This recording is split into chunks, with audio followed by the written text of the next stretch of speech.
La nouvelle est diffusée en boucle. Ces présentatrices d'une chaîne locale de Floride ont perdu l'un des leurs, victime d'une tuerie.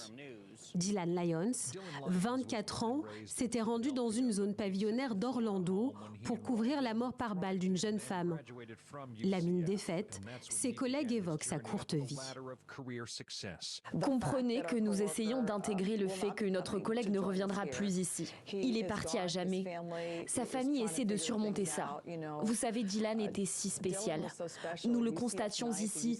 Il était aussi comme ça avec sa famille. Et on le voit aussi à travers tous les messages que vous nous envoyez. Il est mort en faisant ce qu'il aimait le plus, son travail. La rue où le drame s'est déroulé est désormais quadrillée par les forces de l'ordre. À l'aube, plusieurs coups de feu ont été entendus. Avant le journaliste, une fillette a été tuée et sa mère blessée. Le visage du suspect fait désormais la une de tous les médias. Nouvelle fusillade donc aux États-Unis. Rien que l'an dernier, le pays a dû affronter plus de 620 tueries. Pour celle-ci, l'enquête avance rapidement.